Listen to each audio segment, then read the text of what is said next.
সমুদ্র এই একটা নামই হয়তো বাঙালির মনকে খুশিতে ভরিয়ে দেওয়ার জন্য যথেষ্ট। আর সমুদ্রের কথা মাথায় আসতেই প্রথম সারিতে যে নামটা উঠে আসে তা হলো দীঘা। দীঘাতে গিয়ে একান্তে সময় কাটানো হোক বা প্রেমিক প্রেমিকার সাথে হাত ধরে ঘোরা বা স্বামী স্ত্রীর কিছুটা সময় কাটানোর বেস্ট অপশন হলো এই দীঘা। ওফ, অপশন কেন বলছি, বাঙালির ভালোবাসার জায়গা হলো দীঘা। আর আমি রাখি আজকে আপনাদের এই ভালোবাসার জায়গা ঘুরিয়ে দেখাবো, তাও আবার কম খরচে, এবং গিয়ে কোথায় থাকবেন, খাবেন, কোথায় ঘুরবেন, সব কিছু পুরো ভিডিওটাতে দেখিয়ে দিয়ে আসুন। প্রথমেই বলি, আপনারা পৃথিবীর যে কোনো প্রান্ত থেকে সহজে এবং কম খরচায় আর কম সময় দীঘা পৌঁছতে চাইলে ট্রেনে করে চলে আসবেন। এছাড়া বিভিন্ন জায়গা থেকে বাস ছাড়ে, বাসে করে চাইলেই চলে আসতে পারবেন। সরকারি বাসেরও ব্যবস্থা আছে এখন সব জায়গায়। আর আমরা যে হোটেলে গিয়ে উঠেছিলাম সেটা ছিল সি রিসর্ট। আর স্ক্রিনে আমি কিছু ট্রেনের নাম্বার আর প্রাইস ডিটেলস শেয়ার করলাম, একটু স্টপ করে দেখে নেবেন। এই হোটেলটাতে আমরা যখন এসে উঠেছিলাম তখনকার প্রাইস, মানে অফ সিজনে প্রাইস ছিল 2800 থেকে 3000 টাকা। আর যেহেতু মানে খুব ওয়েল মেনটেন ছিল, সুইমিং পুল, বাচ্চাদের প্লেগ্রাউন্ড কিছুই বাদ ছিল না, তাই একটু বেশি কস্টলি হয়ে গেছে। তবে চিন্তা নেই, যারা কম খরচে আসতে চাইছো তাদের জন্য কিন্তু ডেসক্রিপশন বক্সে আমি কয়েকটা হোটেলের নাম সব শেয়ার করেছি, তোমরা একটু দেখে নিও। আমরা যেহেতু এই রুমটায় এসেছিলাম, রুমটাতে কিন্তু সমস্ত ধরনের ফেসিলিটিসই ছিল। আরে বাবা, গুড় দিলে তো জিনিসটা মিষ্টি হবেই, মানে যে কোনো মিষ্টি ধরনের খাবারে চিনি বা গুড় যত বেশি দেবে তত মিষ্টি হবে, সেই হচ্ছে ব্যাপার।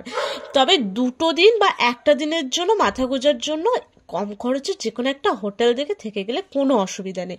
আমি এর আগে কিন্তু কম খরচে হোটেলে থেকে দেখেছি, কোনো অসুবিধাই নেই। সব জায়গায় কিন্তু মোটামুটি পরিষ্কার করে রাখেন এনারা, মানে প্রত্যেকটা হোটেলই চায় যে তারা কাস্টমারকে টানতে, তো সবই তারা পরিষ্কার করে রাখে। আর এখানে বুফে সিস্টেম ছিল, সব খাওয়া দাওয়া করে নিয়েছিলাম।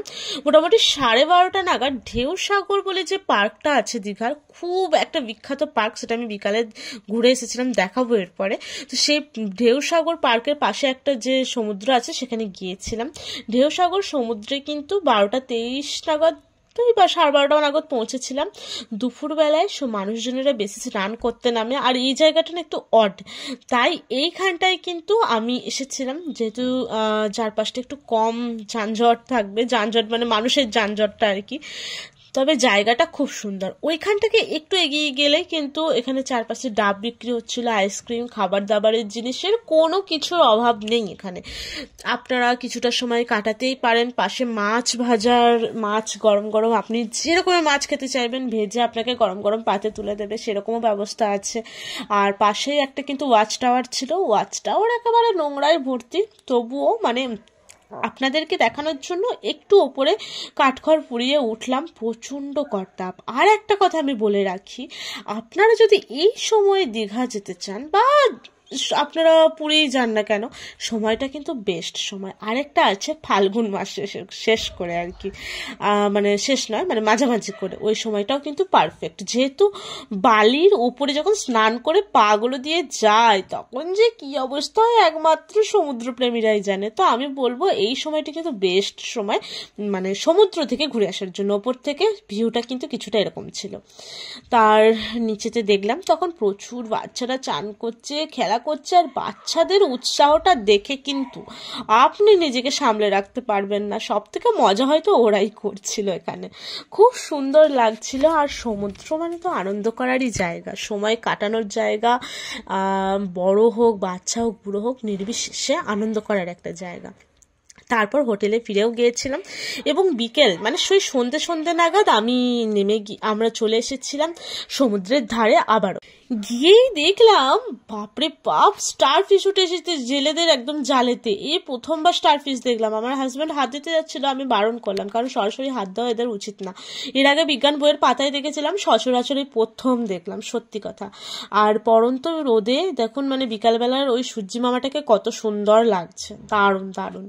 তারপর সন্ধে হয়ে যাওয়ার পর আমরা কিন্তু ঢেউসাগর পার্কটা আছে ওখানে ঘুরতে এসেছিলাম। পার হেড 20 টাকা করে নিল, এবং প্রবেশ করে গেলাম টিকিট কেটে এই ঢেউসাগর পার্কের ভেতরে। ঢেউসাগর পার্কটাতে ঘুরতে আসলে অবশ্যই বলবো কচি কাচাদের সাথে নিয়ে আসবেন, ভীষণ ভালো মতন ওরা এনজয় করতে পারবে। কারণ এখানে বড়দের থেকেও বাচ্চাদের বিভিন্ন ধরনের অ্যাক্টিভিটিসের জিনিসগুলো বেশি পরিমাণে আছে। ভেতরে গিয়ে যে কি নেই কি বলবো, সব কিছু অ্যাভেলেবেল, সব কিছু।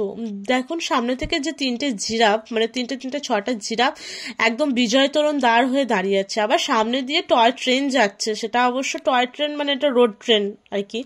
তো জায়গাটা আপনারা ঘুরতে আসবেন সন্ধেবেলায়, তাহলেই মানে রাত্রেবেলায়, তাহলেই লাইটগুলো দেখতে পাবেন।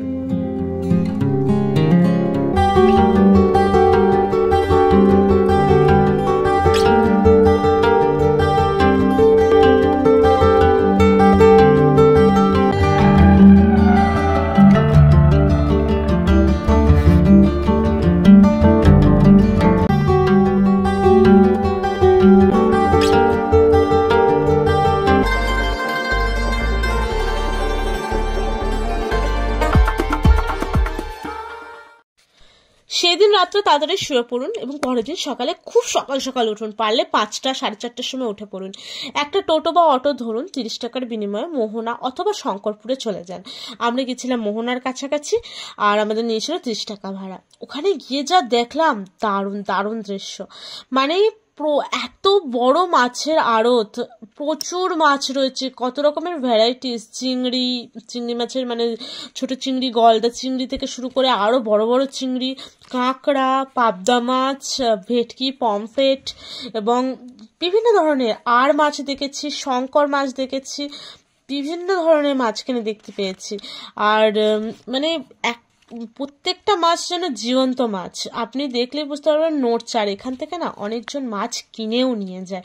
দেখুন, আর এইটা দেখুন পুরো শঙ্কর মাছের মতন, কি আজব। আচ্ছা, এবার আপনাদেরকে যেটা দেখাবো, এটা আপনারা কখনো এর আগে কোনো ভিডিওতে দেখেছেন কিনা বলতে পারবো না, বা হতে পারে এটা প্রথম ভিডিও। এইটা হচ্ছে কিন্তু শুটকি মাছের একটা খাঁড়ি। শুটকি মাছ এখানে তৈরি করা হয়, দিয়ে এখান থেকে বাজারে নিয়ে যাওয়া হয়। শুটকি মাছ করতে দেওয়া আছে। দেখুন, এবার বলি শুটকি মাছটা কি, যারা জানেন না। এই যে মাছগুলো, বিভিন্ন ধরনের মাছ হতে পারে, সেটা ইলিশ মাছও হতে পারে, ল্যাটা তো হয় না, তো মানে বিভিন্ন ধরনের মাছ হতে পারে। সেগুলোকে এরকম লম্বা করে টাঙিয়ে দেয় এবং এরপর এটাকে শুকানো হয়, দিনের পর দিন শুকানো হয়, শুকিয়ে খটখটে করা হয়, তারপর সেটাকে প্যাকেটজাত করা হয়। এরপর সেগুলো বাজারে বিক্রি হয়, মানুষজন কেনে এবং যে কোনো সময় সেটাকে মানে বছরের যে কোনো সময় সেটাকে ভেজে রান্না করে খায়। এবং শুনেছি নাকি এই শুটকি মাছের প্রচুর গুণ, আর এই শুটকি মাছটা নাকি যখন ভাজে প্রচুর গন্ধ হয়, এটা দিয়ে বেরোয়। তবে সেই শুটকি মাছেরই কিন্তু মেন খাঁড়ি দেখো এখানে নিয়ে চলে এসেছি তোমাদেরকে। এইখানে কত কত শুটকি মাছ পেতে দিয়েছে এবং ঝুলিয়ে ঝুলিয়ে শুকনো হচ্ছে। আর এই মাছগুলো দেখো শুটকি তৈরি হয়ে গেছে। এগুলো কি মাছ জানি না, আর মাছ নাকি বড় বড় লম্বা লম্বা কি মাছ ঠিক জানি না নাম। আমি মাছ সত্যিই চিনি না, তোমাদেরকে জাস্ট বললাম, যারা চেনো আমায় কমেন্ট করো এটা কি মাছ। তবে দেখো এই মাছগুলো শুটকি মাছ কমপ্লিট হয়ে গেছে, ওগুলো কিন্তু এবার বাজারে গিয়েছে, মানে বাজারে যাওয়ার জন্য রেডি। আর এখানে হচ্ছে প্যাকেট করা। এই জায়গাতেই কিন্তু মাছ, বিভিন্ন ধরনের মাছ, আপনারা ইলিশ কিনতে পারেন, যারা ভালো ইলিশ পান না, বর্ধমান, কলকাতায় যেখানেও ভালো ইলিশ পান না, এই কিন্তু দীঘায় এসে আপনারা এখানে ইলিশ মাছ, চিংড়ি, কাঁকড়া, বিভিন্ন ধরনের মাছ প্যাক করে নিতে পারেন। দেখুন পাশে এরা বিভিন্ন ধরনের মাছগুলোকে কয়েক পিস করে নিয়ে বসেছে। ওই দেখুন ইলিশের কত বড় বড় পিস। আর এটা হচ্ছে গলদা চিংড়ি। এই মাছগুলো এখান থেকে আপনাদেরকে কেজি দরে হোক বা যে কোনো আপনারা নেবেন দরদাম করে, এবং পাশে এদের আছে প্যাকেট করার জায়গা। দেখুন কতটা সুন্দর করে প্যাকিং করে দিচ্ছে। আমি কিন্তু নিয়ে যাইনি বাড়ি, আমি এখান থেকে একটাও মাছ বাড়ি নিয়ে যাইনি। আমার এই নিয়ে 3-4 বার দীঘা ঘোরা হয়ে গেছে, কিন্তু আমি একবারও মানে মাছ প্যাক করে নিয়ে যাইনি। তবে তোমাদেরকে দেখিয়ে দিচ্ছি ঠিক কিরকম হয়, কতটা সেফটি এই মাছ প্যাকিং করে নিয়ে যাওয়া। আদৌ কি আপনাদের টাকাটা মানে জলে যাবে নাকি টাকাটা ঠিক থাকবে? দেখুন আমার যতটা দেখে মনে হলো ঠিকই থাকবে, টাকা জলে যাবে না। মাছটা তলায় কিন্তু বরফ দিয়েছে, তারপরে মাছ দিয়েছে, আবার বরফ দিয়েছে, তারপর এইভাবে শোলার একটা ভালো বক্সে করে বেঁধে দিচ্ছে এবং এরপর দেখুন সেলো টেপ দিয়ে ভালো করে 4-5টা এঁটে দেবে। বরফ দেওয়া মাছগুলো কিন্তু এরকমভাবেই বড় বড় পেটিতে করে বিভিন্ন জায়গায়, মানে এসব বন্দরগুলো থেকে কলকাতা, বর্ধমান সব জায়গায় যায়, সেখান থেকে দোকানে যায়, দোকানে মানে আড়তে যায়, আড়ত থেকে ছোট ব্যবসায়ীরা কিনে, সেখান থেকে আমাদের ঘরে গিয়ে রান্না করা হয়। তো আমার মনে হয় না এটা কিনলে খুব একটা আপনারা ঠকবেন বলে, এরকম ভাবে নিয়ে যেতে পারেন। প্যাকেট পিছু 150 টাকা 200 টাকা নিতে পারে, তবে এটা খুবই কমই মনে হলো টাকাটা, কারণ এইটা করে কিন্তু আপনারা খুবই ভালোভাবে মাছটা নিয়ে যেতে পারবেন। সেই জন্যই এই জিনিসটা কিন্তু খুবই প্রয়োজনীয় ছিল।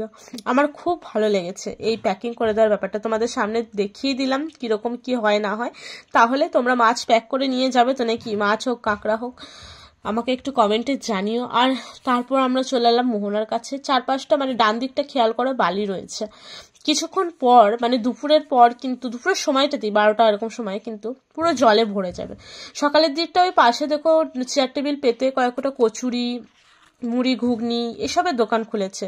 এছাড়াও আইসক্রিম, টুকিটাকি ডাব, তারপরে টুকিটাকি সাজা গোজার যেমন হাড় কানের এসবের দোকানগুলোও বসেছে। 12টার পর কিন্তু এদেরকে দেখতে পাবে না এখানে, কারণ এখানটা পুরোটা জলে প্যাকড আপ হয়ে যায়, জল চলে আসে। এখানটা কিন্তু সকালবেলা ঘোরার জন্য, ছবি তোলার জন্য, রিলস বানানোর জন্য পারফেক্ট একটা জায়গা। খুব সুন্দর এই জায়গাটা। আর এখানটা তো তোমরা জানোই বেশ কয়েক বছর হলো এইখানটা হয়েছে, খুব সুন্দর করে দিয়েছে, ভীষণ ভালো লাগছে। আমি তো কয়েক বছর আগেও এসে দেখেছিলাম, এত সুন্দর ছিল না। এখন যেন আরোই এই যে পাথরগুলো বসিয়ে সেভ করে ঠিক করে দিয়েছে। দেখো কয়েকজন মাছ ধরছে, ছোট্ট ছোট্ট ছিপ আর ছোট ছোট ওই জাল দিয়ে মাছ ধরে নিয়ে যাচ্ছে। চারপাশটায় লোকজনে ভর্তি হয়ে গেছে, রীতিমতো সকাল থেকেই সবাই স্নান করছে। সমুদ্র এমনই একটা জিনিস যা আপনি যখন দেখুন না কেন, রাত্রে মাঝরাতেও যদি যান, আপনাকে একবার পা অন্তত ভেজাতেই হবে এই সমুদ্রের জলে। ব্যাস হয়ে গেল। ডেসক্রিপশন বক্সটা খুলে নেবেন, আরও কিছু ডিটেলস পেয়ে যাবেন। এরপরেও যদি কিছু প্রশ্ন থাকে অবশ্যই কমেন্ট সেকশনে কমেন্ট করবেন। আর আজকের মতন এখানেই আসি, তাহলে দেখা হচ্ছে নেক্সট একটা ভিডিওতে। আশা করছি আজকের এই ভিডিওটা তোমাদের জন্য হেল্পফুল হতে চলেছে, কারণ এই সিজনটা যেহেতু দীঘার একটা সিজন চলছে, দীঘা বা পুরী যাওয়ার, তাই ছোট্ট একটা ভিডিওর মাধ্যমে ছোট্ট ইনফরমেশন দেওয়ার চেষ্টা করলাম। আজকে তাহলে আসি।